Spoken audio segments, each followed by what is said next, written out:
নমস্কার দোস্ত, স্বাগত আপকা। তোমাদের সবারই জানা আছে বর্তমানে বাংলাদেশে কোটা নিয়ে আন্দোলন চলছে। তবে সেই আন্দোলন কিন্তু শুধু বাংলাদেশে নয়, আমাদের পশ্চিমবঙ্গেও চলে এসেছে। দাঁড়ান, তোমাদের মাঝে একটা ভিডিও শেয়ার করছি আমি।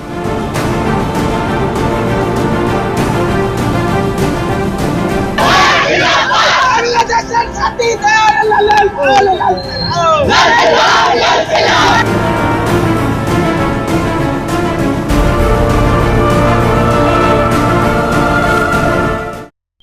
কি দেখতে পেলেন ভিডিওতে?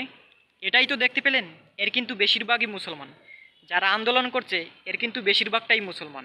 এদের যদি আপনি খোঁজ নেন, এরা কিন্তু বেশিরভাগটাই ওপার বাংলাদেশ থেকে এসেছে। তবে দেখুন, এদের জাতির প্রতি কতটা টান। এরা জানে যদি শেখ হাসিনা চলে যায়, অন্য সরকার আসে, যদি খালেদা জিয়া আসে, তাহলে বাংলাদেশের হিন্দুরা মোটেও ভালো থাকবে না, হয়তোবা বাংলাদেশে হিন্দু শূন্য হয়ে যাবে। যার কারণে এরা কিন্তু পশ্চিমবঙ্গে বসেও আন্দোলন করছে। এই আন্দোলনটা যদি পশ্চিমবঙ্গে হতো, তাহলে বাংলাদেশের লোক কি এগুলোকে সাপোর্ট করতো? কখনোই করতো না। তারা কিন্তু আন্দোলনই করতো না। এরা হলো সেই পাবলিক যে ভারত হারলেই ঈদ উদযাপন করে, কলা গাছকে সাপোর্ট করবে কিন্তু ভারতকে সাপোর্ট করবে না।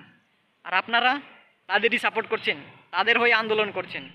এই আন্দোলনে যে সমস্ত হিন্দুরা আছে তাদের উদ্দেশ্যে বলছি, আন্দোলন করেছিস ঠিক আছে ভাই, কিন্তু কোনো মেয়ে যখন রেপ হয়ে পড়ে থাকে তখন তোরা কোথায় থাকিস? তখন তোদের এই আন্দোলন কোথায় যায়? যখন কেউ ধর্ম নিয়ে কথা বলে তখন তোরা বলিস উগ্রবাদী, উগ্র হিন্দুত্ববাদী।